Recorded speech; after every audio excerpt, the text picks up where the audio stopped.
Page पे स्वागत है। यहाँ बात करेंगे यूपी पीसीएस के बारे में। ठीक, यहाँ फुल डिटेल में नोटिफिकेशन की बात की जाएगी, कौन कौन सी परीक्षाएं आपकी होनी है, क्या क्या आना है, प्री कैसे होगा, मेंस कैसे होगा, सारी चीज़ें यहाँ बात की जाएंगी। उससे पहले बता दें, चैनल को सब्सक्राइब कर लीजिए। यूपी पीसीएस के लिए घटना चक्र की क्लासेज लगातार चल रही हैं और मैराथन क्लास आने वाली है। ठीक, और आपकी सीसेट की क्लास भी चालू करने वाले हैं और करंट अफेयर की फुल एनिमेटेड क्लासेज आने वाली है हमारे यहाँ। तो चैनल को आप लोग सब्सक्राइब कर लीजिए, वीडियो को लाइक करिए, शेयर करिए। चलिए शुरू करते हैं फिलहाल बिना आपका टाइम वेस्ट के, बिना किसी देरी के।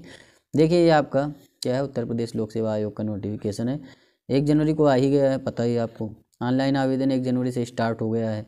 29 जनवरी इसकी लास्ट डेट है फीस जमा करने की, और फाइनल सबमिट करने की 2 फरवरी लास्ट डेट है। और उसके बाद में ऑनलाइन सबमिट करने के बाद कोई सुधार करना है आपको तो 9 फरवरी तक कर सकते हैं। महत्वपूर्ण सूचना जो है इसमें दी गई है, देखिए ओटीआर से रिलेटेड कि ओटीआर बहुत ही कंपलसरी है। ओटीआर अगर आपने नहीं भरा है तो भर दीजिए, क्योंकि आरओ एआरओ एपीएस में भी यही सारा गड़बड़ झाला हुआ था कि भाई साइड ही नहीं चल रही, कैसे ओटीआर भरें, फॉर्म ही नहीं भरवा रहे हैं। मतलब कहने का ये है कि ऑनलाइन आवेदन करने से 72 घंटे पूर्व जो है ओटीआर आपको नंबर प्राप्त कर लेना, कहने का मतलब आयोग का ये है। तो ओटीआर पंजीकरण करना अनिवार्य है। रात को जागिए, ठीक, रात को साइट बढ़िया चलती है तो भर लीजिए। और फॉर्म की लास्ट डेट में फॉर्म भरने का कोई मतलब नहीं, पहले ही आप जो है फॉर्म वगैरह भर डालिए।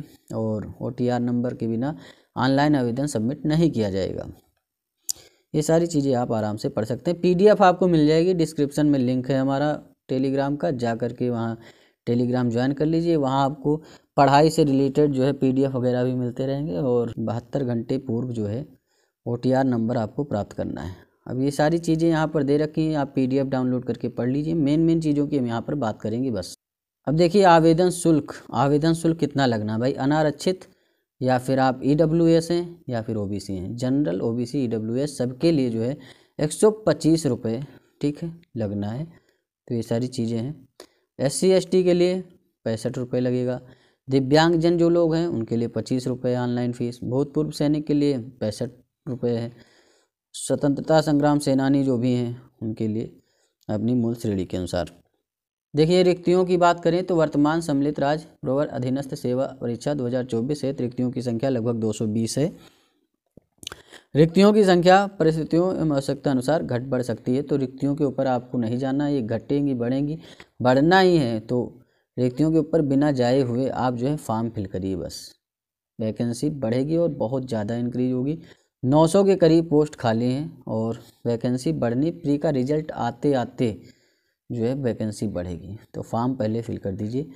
और यहाँ पर जो लोग बोल रहे थे कि एसडीएम की पोस्ट ही नहीं है, तो एसडीएम की पोस्ट सब पोस्ट, डिप्टी कलेक्टर, पुलिस अधीक्षक, सबकी पोस्ट हैं, ऐसा नहीं है। ठीक, अभी जब वैकेंसी पड़ेगी तब देखना, अभी पहले फॉर्म फिल कर दीजिए। जो कंपलसरी है वो काम करिए बस।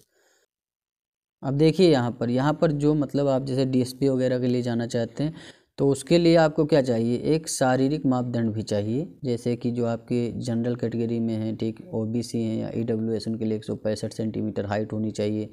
और सीना जो है बिना फुलाए हुए 84 सेंटीमीटर, फुला करके 89, मतलब 5 सेंटीमीटर सीना फूलना चाहिए। SC ST के लिए 160 सेंटीमीटर होनी चाहिए हाइट, और वहीं इनका सीना 79 84। और केवल महिला अभ्यर्थियों और अनारक्षित ओबीसी या जनरल या ओबीसी ईडब्ल्यूएस की जो भी महिलाएं अनुसूचित जनजातियों की या अनुसूचित जातियों की, तो 152 उनकी हाइट होनी चाहिए। और ये सारी चीज़ें आप पढ़ सकते हैं। वहीं जिला कमांडेंट होमगार्ड के लिए भी जो है शारीरिक मापदंड मांगा जाता है। इनका 165 सेंटीमीटर सेम है, 84 89, 150 महिलाओं के लिए होता है। ठीक, अधीक्षक कारागार पद अगर आप डालना चाहते हैं तो उसके लिए भी है। अभी पद पे मत जाइए कि 220 पोस्ट निकली, फॉर्म क्यों भरें, तो बाद में पछताने वाला काम रह जाएगा। अभी भर दीजिए, फॉर्म भरिए, तैयारी करिए मन लगा करके। मोटिवेशन से रिलेटेड वीडियो भी मिलेंगी आपकी, हर पोस्ट के लिए जानकारी यहाँ पर आपको मिलेगी इंडिविजुअली। ठीक, पढ़ाई से रिलेटेड कंटेंट भी मिलेगा और मोटिवेशन से रिलेटेड भी। तो देखिए उपकारापाल पद हेतु पुरुष अभ्यर्थी के 168 है। ठीक, इनका ये है, ये सारी चीज़ें आप पढ़ सकते हैं। वहीं आयु सीमा की बात करें तो अभ्यर्थियों को 1 जुलाई 2024 को 21 वर्ष की आयु अवश्य पूरी करनी चाहिए। मतलब 1 जुलाई 2024 अगर आप जनरल कैटेगरी में हैं तो 1 जुलाई 2024 को आपकी 21 वर्ष आयु पूरी होनी चाहिए। ये नहीं कि 2 जुलाई 2024 को आपकी 21 वर्ष पूरी हो रही तो सोचेंगे फॉर्म फिल कर देंगे, नहीं कर सकते आप। वहीं 2 जुलाई 1984 के पूर्व के आप नहीं होने चाहिए। अगर 1 जुलाई 1984 के पूर्व के हैं आप और जनरल कैटेगरी में तो भी फॉर्म नहीं भर सकते हैं, क्योंकि 40 वर्ष से आप क्या हैं, ऊपर हैं, 1 दिन ऊपर हैं। और यहाँ क्या है, 1 दिन आप एक्स्ट्रा हैं, मतलब 1 दिन आप कम हैं, छोटे हैं, क्योंकि 2 जुलाई को आपका जन्म हुआ है। तो ये सारी चीज़ें हैं। वहीं अगर बात करें दिव्यांगजन के लिए तो 55 वर्ष इनकी आयु सीमा मैक्सिमम होती है, ठीक, उन्हें 55 साल दिया जाता है। इनकी जो है 1 जुलाई 2003 के बाद के नहीं होने चाहिए और 2 जुलाई 1969 के पहले के नहीं होने चाहिए। वहीं ओबीसी अनुसूचित जाति के लिए जो है 5 वर्ष की छूट दी जाती है, ठीक, यहाँ आप पढ़ सकते हैं पूरा डिटेल में। जो भी विद्यालय में कार्यरत शिक्षक हैं, कर्मचारी हैं, उनके लिए अधिकतम 5 वर्ष की छूट दी जाती है। 2 जुलाई 1979 के पूर्व के नहीं होने चाहिए, ठीक, ये आप ध्यान रखेंगे। वहीं अगर बात करें दिव्यांगजन के लिए तो दिव्यांगजन जो हैं उनके लिए आयु सीमा में 15 वर्ष की छूट, तभी 55 वर्षों पर बताया गया है। अब यहाँ हम बात करेंगे कि परीक्षा कैसे होगी आपकी, प्री कैसे होगा, मेंस कैसे होगा। बहुत सारे लोग ये क्वेश्चन कर रहे थे कि कैसे इनकी परीक्षा होती है, क्या होता है सब, तो ये सारी जानकारी यहाँ आपको दी जा रही है। देखिए प्री होगा आपका, प्री के बाद मेंस होगा, फिर इंटरव्यू होगा। 3 चीज़ें होती हैं, प्री, मेंस, इंटरव्यू। PMI याद रख लीजिए बस। अब देखिए प्री में क्या होगा, प्री में आपके 200 अंकों के 2-2 घंटे के 2 पेपर होंगे, ठीक। पहला जो होगा उसमें 150 क्वेश्चन आएंगे, वो आपके क्या होंगे, GK GS के होंगे, ठीक। उसमें आपका हिस्ट्री, ज्योग्राफी, पॉलिटी, इकोनॉमी, पर्यावरण सब चीज़ें आएंगी 150 क्वेश्चन में। 200 नंबर का पेपर होगा और 2 घंटे आपको क्या मिलेंगी, टाइमिंग मिलेगी। तो 150 क्वेश्चन, 200 नंबर, 2 घंटे की टाइमिंग आपको मिलने वाली है। और फिर उसके बाद में ये आपका मॉर्निंग टाइम में होगा 9:30 से 11:30 बजे तक। वहीं सेकेंड मीटिंग में 2:30 बजे से आपका 4:30 बजे के बीच में जो 2 घंटे का पेपर होगा उसमें 100 क्वेश्चन आएंगे, वो होगा आपका सी सेट का पेपर। किस चीज़ का, सी सेट का। उसमें आपका अंक गणित, हिंदी, ये सारी चीज़ें आएंगी, बीज गणित, रीजनिंग, हिंदी, इंग्लिश सब चीज़ें आएंगी मिक्स। उसमें जो है आप 100 क्वेश्चन होंगे और 150 क्वेश्चन होंगे और 200 नंबर का पेपर वो भी होगा। ये क्वालिफाइंग होगा सेकंड वाला। फर्स्ट वाले के ऊपर आपकी मेरिट बनेगी, ठीक। इसमें 33% अगर आप ले आते हैं सी सेट में, मतलब 66 नंबर ले आते हैं, क्योंकि 200 का 33% कितना होगा, 66 होगा। 66 नंबर ले आते हैं तो आप पास हैं। सी सेट वाला सिर्फ क्वालिफाइंग है।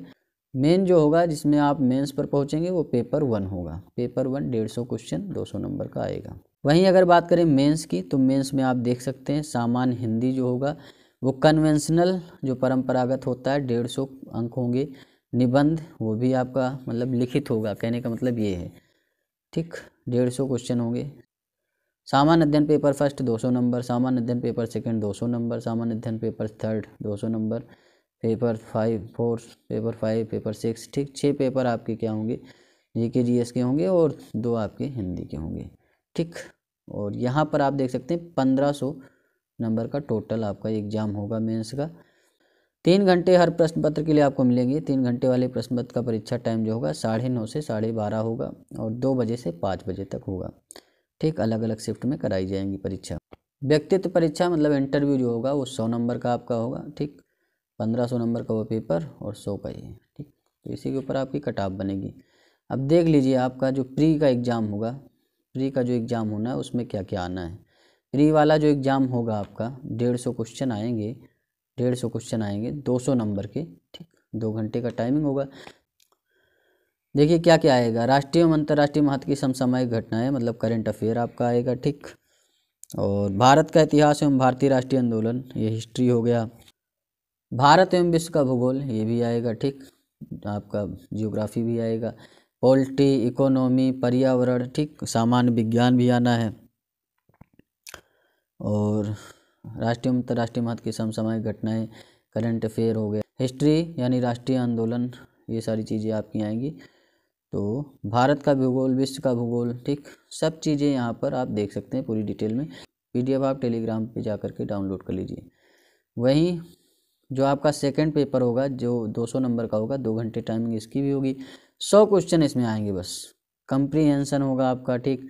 अंतर्वैयक्तिक क्षमता जिसमें संप्रेषण, तार्किक विश्लेषणात्मक योग्यता, ये सारी चीज़ें आपकी क्या हैं, रीजनिंग से रिलेटेड है, सामान्य बौद्धिक योग्यता, ठीक, सामान्य अंग्रेजी हाई स्कूल स्तर तक की। अंक गणित आएगा आपका, ठीक, मैथ भी आएगी। अंक गणित देख सकते हैं, औसत, अनुपात, समानुपात, प्रतिशत, प्रॉफिट लॉस के क्वेश्चन आएंगे, साधारण ब्याज, काम, चाल, समय, दूरी, बीज गणित के क्वेश्चन आएंगे, रेखा गणित के क्वेश्चन आएंगे, ठीक, और जनरल इंग्लिश के क्वेश्चन भी आएंगे, हिंदी के क्वेश्चन भी आए, देख सकते हैं हिंदी से रिलेटेड क्वेश्चन भी आएंगे, विलोम शब्द, पर्यायवाची, मुहावरा, लोकोक्ति, मतलब 100 क्वेश्चन आएंगे। उसमें अगर आप 33 क्वेश्चन सही कर देते हैं तो आप पास हैं। तो 50 का जो है वो लेकर चलिए कम से कम। भाई सीसेट में अगर पास नहीं होंगे तो फिर आप जो आपका पेपर फर्स्ट है उसमें चाहे पूरा आप करके आइए, 150 में 150 सही कर आइए, कोई मतलब नहीं है अगर सीसेट आप फेल हैं तो, ठीक। और सीसेट में अगर 33 क्वेश्चन आप करके आते हैं 100 में एकदम करेक्ट, तो आप पास हैं इसमें। आप फिर 33 वाले भी पास हैं और जिन्होंने 99 किया वो भी पास है, बराबर हैं। सीसेट के नंबर नहीं जुड़ने, ये क्वालिफाइंग पेपर होता है। पेपर फर्स्ट में जो है उसी के ऊपर कट ऑफ बनेगी मेंस के लिए। तो पेपर फर्स्ट पे आपको ज़्यादा टारगेट करना है, यहाँ सिर्फ आपको पास होना है। अब यहाँ पर देखिए ये मेंस के लिए कैसा सिलेबस रहेगा। तो सामान्य हिंदी यहाँ देख सकते हैं 150 नंबर का ये पेपर होगा, इसमें लिखित होगी सब चीज़ें। और वहीं पर निबंध भी आपका लिखित होगा, 700 शब्दों में निबंध लिखना होगा, प्रत्येक खंड 50-50 अंक का होगा, ठीक। साहित्य और संस्कृति, सामाजिक क्षेत्र, राजनीतिक क्षेत्र, विज्ञान, पर्यावरण, प्रौद्योगिकी, आर्थिक क्षेत्र, कृषि, खंड 1 है, खंड ख है, खंड ग है। तो इसमें 700 शब्दों पे आपको प्रत्येक खंड से एक विषय पर, मतलब एक खंड में दे दिया गया, जैसे आपका क्या है खंड का है, तो खंड का में साहित्य और संस्कृति, सामाजिक क्षेत्र, राजनीतिक क्षेत्र, इस पे आपको चूज करना है किस पे आप लिखेंगे। 50 नंबर का ये होगा, 50 का ये होगा, 50 का ये होगा, तो निबंध होंगे आपके। इसमें से एक आप चूज कर लीजिए, इसमें से आप जिस पे लिखना चाहते हैं, कृषि पे लिखना चाहते हैं कृषि पे लिखिए, विज्ञान पे लिखना चाहते हैं विज्ञान पे लिखिए, क्या दिक्कत है, आर्थिक क्षेत्र पे लिखना चाहते हैं आर्थिक क्षेत्र पे लिखिए। तो ये सारी खंडगा में 50-50 नंबर के 3 खंड होंगे और उस पर आपको निबंध लिखना है, 150 नंबर, 3 घंटे का टाइमिंग मिलेगा। वहीं आप जो है मेंस के लिए देख सकते हैं सामान्य अध्ययन पेपर फर्स्ट जो होगा उसमें हिस्ट्री प्लस जियोग्राफी आएगी। और आपको बता दें कि यूपीएससी के लिए भी यही सिलेबस होता है लगभग, ठीक। बस इसमें है कि ऑप्शनल है, इसमें ऑप्शनल हटा दिया गया, अब यूपी जीके दे दिया गया है, बस इतना अंतर है और सेम ही होता है सब। तो हिस्ट्री जियोग्राफी आपका सामान्य अध्ययन पेपर फर्स्ट में आता है, देख सकते हैं सब कुछ लिखा है। भारतीय संस्कृति के इतिहास में प्राचीन काल, मतलब ancient history, medieval history, modern history, सब चीज़ें हैं इसमें। आधुनिक भारतीय इतिहास 1757 से 1947, तो एंशियंट, मॉडर्न, मिडिवल सब जो हिस्ट्री आएगी और जियोग्राफी भी आएगी। तो पेपर फर्स्ट में यही होगा, ठीक। भूकंप, सुनामी, ज्वालामुखी कैसे आती है, सब लिखित होगा भैया, ठीक। ये ऑब्जेक्टिव नहीं होगा, ये भी याद रखिए। जो पेपर सेकंड होगा सामान्य अध्ययन पेपर सेकंड, उसमें भारतीय संविधान, ऐतिहासिक आधार, विकास, विशेषता, ये सारी चीज़ें आपको देखने को मिलेंगी, ठीक। पूरा आप पॉज करके पढ़ सकते हैं। वहीं सामान्य अध्ययन पेपर थर्ड जो होगा, भारत में आर्थिक नियोजन क्या है, ठीक, इकोनॉमी से रिलेटेड क्वेश्चन यहाँ पर आएंगे, ये सारी चीज़ें आप पढ़ सकते हैं। भारत में स्वतंत्रता के पश्चात भूमि सुधार, इकोनॉमी से रिलेटेड क्वेश्चन यहाँ सारे बनेंगे। एक फुल डिटेल में वीडियो बना देंगे सिर्फ जो आपका मतलब जो भी चीज़ें आनी है यूपीपीसीएस में उसके ऊपर। सामान्य अध्ययन पेपर 4 होगा, नीति शास्त्र और मानवीय अंत पे, ठीक। लोक प्रशासनों में लोक, सिविल एवं सेवा मूल नीति शास्त्र का होगा। शासन व्यवस्था में ईमानदारी, ठीक, नीति शास्त्र पे होगा। वही सामान्य अध्ययन जो 5 होगा उसमें उत्तर प्रदेश का इतिहास, मतलब ऑप्शनल हटा दिया गया है, ठीक। 5 और 6 क्या होता था, 5 और 6 जो होता था वो ऑप्शनल होता था आपका, कि ऑप्शनल सब्जेक्ट आपने क्या चूज किए हैं, 2 सब्जेक्ट। तो यहाँ पर उत्तर प्रदेश से रिलेटेड सारी चीज़ें आपको देखने को मिलेंगी पेपर 5 में और पेपर सेकंड में भी, बस थोड़ा सा अंतर होगा। वहाँ पर यहाँ आर्थिक दृश्य है, वहाँ हिस्ट्री से, जियोग्राफी से, मतलब उत्तर प्रदेश का हिस्ट्री जियोग्राफी क्या है, यहाँ इकोनॉमी और ये सारी चीज़ें आप देख सकते हैं। पॉलिटी से रिलेटेड उत्तर प्रदेश रहेगा। बस देखिए यहाँ सारी चीज़ें आपको बता दी गई हैं। और अगर आप फुल डिटेल में पढ़ना चाहते हैं सारी चीज़ें तो PDF डाउनलोड कर लीजिए, टेलीग्राम जा कर के ज्वाइन कर लीजिए, डिस्क्रिप्शन में लिंक है। तो घटना चक्र की क्लासेज हमारे यहाँ लगातार चल रही हैं, हिस्ट्री की, जियोग्राफी की और पॉलिटी, इकोनॉमी, ठीक, पर्यावरण, इनकी सबकी मैराथन क्लास लाने वाले हैं। क्योंकि अभी क्या है फुल डिटेल वाली क्लासेज तो हिस्ट्री की कंप्लीट हो रही हैं, ठीक। एंशियंट और मिडिवल कंप्लीट हो गई, मॉडर्न चल रही है। मैराथन क्लासेज हर सब्जेक्ट की लाने वाले हैं आपकी UPPCS प्री के लिए। तो आपको आपके मतलब की सारी चीज़ें यहाँ मिलने वाली हैं। तो चैनल को सब्सक्राइब करिए, वीडियो को लाइक करिए, शेयर करिए। मिलते हैं नेक्स्ट वीडियो में। धन्यवाद, थैंक यू, शुक्रिया।